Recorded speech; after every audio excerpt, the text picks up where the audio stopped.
एक गांव था सुंदर, शांत और हरियाली से भरा। उस गांव में एक परिवार रहता था जिसकी पूरे गांव में बहुत चर्चा थी।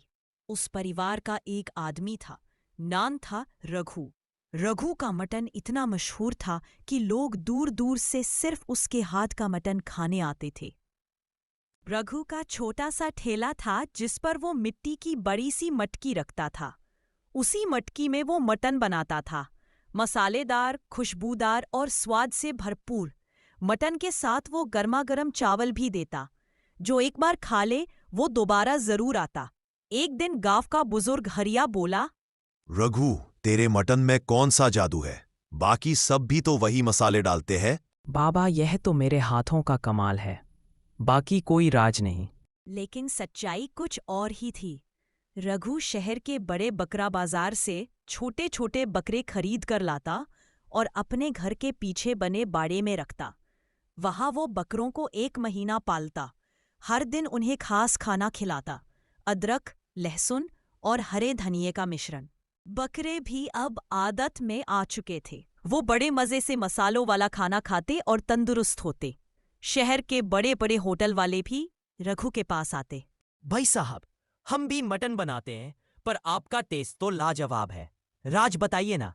राज होता तो सबको बता देता, बस दिल से बनाता हूँ। कोई नहीं जानता था कि मटन का असली स्वाद रघु के मसालों से नहीं, बल्कि बकरों के पेट में पहले से मौजूद स्वाद से आता था। यही था रघु का जादू। जैसे जैसे दिन बीतते गए, रघु का ठेला पूरे जिले में मशहूर हो गया। गांव में हर दिन की तरह आज भी रघु का ठेला सजा हुआ था। मटके से उठती मसालों की खुशबू पूरे मोहल्ले में फैल चुकी थी। लोग लाइन में लगे हुए थे, कोई चावल के साथ, कोई रोटी के साथ, और कुछ लोग तो डब्बे में भरवाकर ले जा रहे थे। लेकिन आज कुछ अलग था। ठेले के पास ही एक आदमी खड़ा था। नाम था मुकेश, जो गांव में ही रहने वाला था और खुद भी मटन बनाने का छोटा सा ठेला चलाता था। पर उसकी बिक्री ज्यादा नहीं होती थी। वो रघु के ठेले के पास खड़ा सब गौर से देख रहा था। ये रोज इतने लोग कैसे आते हैं इसके पास? मैं भी तो वही मसाले डालता हूँ। फिर बात क्या है? अचानक उसने देखा कि रघु के मटन के मटके के पास से एक लड़का आया और चुपके से कुछ कहकर चला गया। रघु ने मुस्कुराते हुए सिर हिलाया और ठेले से उठकर कुछ ही दूर अपने घर की ओर चल पड़ा। मुकेश को शक हुआ। आज देखता हूँ आखिर माजरा क्या है। वो भी धीरे धीरे रघु के पीछे हो लिया। थोड़ी दूर जाने के बाद रघु अपने घर के पिछले हिस्से में बने बाड़े में पहुंचा, जहां उसके 3-4 बकरे बंधे हुए थे। मुकेश ने झाड़ियों के पीछे छुप कर देखा। रघु ने एक बर्तन में कुछ मसाला निकाला। उसमें अदरक, लहसुन और ताजे हरे धनिये की खुशबू आ रही थी। उसने उसे पानी में भिगोया और फिर बकरों के आगे रख दिया। मुकेश की आंखें चौड़ी हो गईं। यह तो बकरों को अदरक लहसुन खिला रहा है। बकरे भी बड़े शौक से उसे चबा रहे थे, जैसे स्वाद ले रहे हो। तो ये है मटन का स्वाद। मैं भी अब ऐसा ही करूंगा। मुकेश को अब रघु के मटन के स्वाद का राज मिल चुका था। उसके मन में एक नई उम्मीद जागी। अब तो मेरा ठेला भी चलेगा। मैं भी वैसे ही बकरे पालूंगा, वैसे ही मसाले खिलाऊंगा। अगले ही दिन सुबह सुबह मुकेश बकरा मंडी गया और एक तगड़ा सा बकरा खरीद लाया। भाई साहब, ये बकरा एकदम तंदुरुस्त है, खूब खाएगा पिएगा। बस इतना जान लो कि यह अब गांव का मटन स्टार बनेगा। घर पहुंचकर उसने रघु की नकल करते हुए एक बर्तन में अदरक, लहसुन और हरा धनिया काटा, बकरे के सामने रख दिया। बकरा सूंघ कर पीछे हट गया। अरे, ये खा क्यों नहीं रहा? उसने बकरे को प्यार से पुचकारा, खाना पास ले जाकर दिखाया, पर बकरा नाक से कोड़ देता रहा। फाले भाई, स्वादिष्ट है, मटन हीरो बनेगा तू। पर बकरा तस से मस नहीं हुआ। दिन भर मुकेश कोशिश करता रहा, कभी हाथ से खिलाने की कोशिश, कभी जबरदस्ती, लेकिन बकरा था कि एक कौर भी नहीं खा रहा था।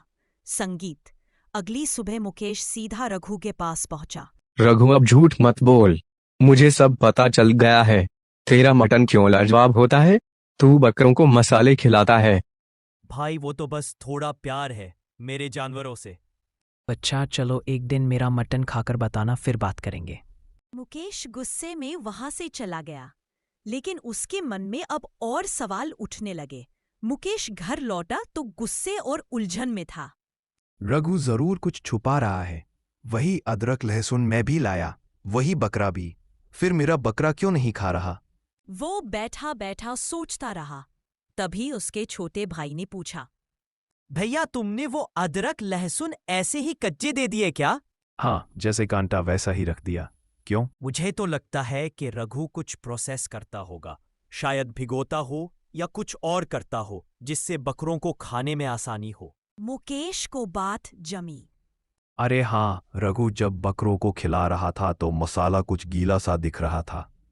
शायद वो पहले भिगोता होगा। अगले दिन मुकेश ने वही किया। अदरक, लहसुन और हरे धनिये को पानी में भिगोकर कुछ घंटों तक रखा और फिर बकरे के सामने रखा। बकरा पहले सूंघा, फिर धीरे धीरे छकने लगा और कुछ ही पलों में पूरा बर्तन खाली कर दिया। अब आया मजा। अब मेरा बकरा भी रघु स्टाइल में तैयार होगा। उसी शाम वह फिर रघु के पास गया, लेकिन इस बार गुस्से में नहीं, मुस्कुराते हुए। रघु भाई, तुम्हारा तरीका समझ आ गया। अब मेरा बकरा भी मसाले खा रहा है। शुक्रिया, बिना बताए ही बहुत कुछ सिखा दिया। अरे भाई, स्वाद में बस थोड़ा धैर्य और प्यार लगता है, और थोड़ी समझदारी भी। अब मुकेश को सच्ची सीख मिल चुकी थी, नकल में भी समझ चाहिए। अब जब मुकेश ने बकरे को मसाले खिलाने की तरकीब सीख ली तो उसका आत्मविश्वास भी बढ़ गया। अब मैं भी गांव का मटन किंग बनूंगा। देखना रघु, अब लोग तेरे नहीं मेरे ठेले पर आएंगे। अगले रविवार को जब गांव की भीड़ बाजार में उमड़ी तो लोगों को 2 मटन ठेले दिखे। एक पुराना रघु का और दूसरा नया चमकता हुआ मुकेश का। लोग आपस में बातें करने लगे। अरे देखो, मुकेश भी अब रघु जैसा मटन बना रहा है। चलो आज उसके यहाँ भी छकते हैं, क्या पता कुछ नया मिल जाए। पहली बार मुकेश के ठेले पर अच्छी भीड़ लगी। उसने जोश में चावल के साथ गर्म मटन परोसा। वाह, टेस्ट तो अच्छा है, पर रघु जैसा कुछ कमी लग रही है। दूसरी ओर रघु आराम से अपने ठेले पर बैठा था। भीड़ अब थोड़ी बढ़ चुकी थी, पर उसके पुराने ग्राहक अब भी वही थे। रघु भाई, तुम्हारे मटन का स्वाद बस दिल छू जाता है। कुछ तो अलग बात है। बस भाई, मटन में भी ईमानदारी डालता हूँ। मुकेश के मटन का स्वाद अच्छा तो था, पर उसमें वो गहराई नहीं थी। उसने वही प्रक्रिया अपनाई थी, पर उसमें रघु जैसी निपुणता, समय और अनुभव की कमी थी। शाम को मुकेश ने देखा कि रघु के ठेले पर अब भीड़ बनी हुई थी, जबकि उसके यहाँ लोग धीरे धीरे कम हो गए।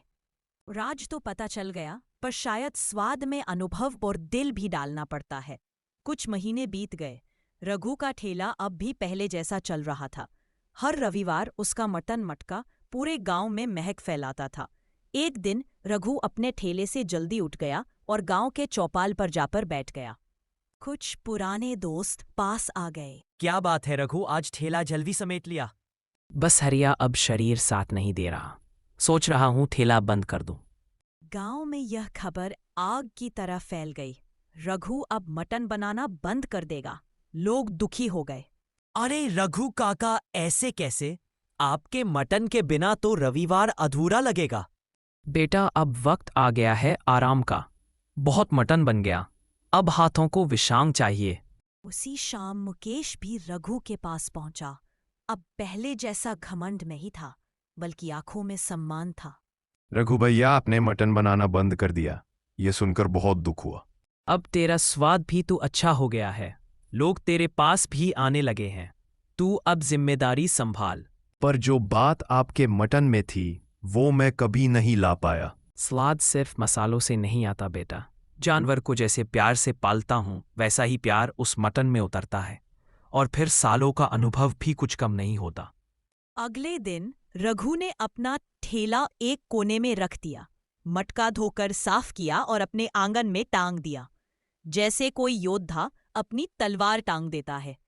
अब मटन का जादू गांव में किसी और के कंधों पर था।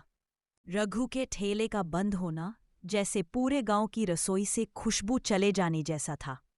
हर रविवार जब उसकी गली से मटन की खुशबू नहीं आती थी तो लोग उदास हो जाते थे।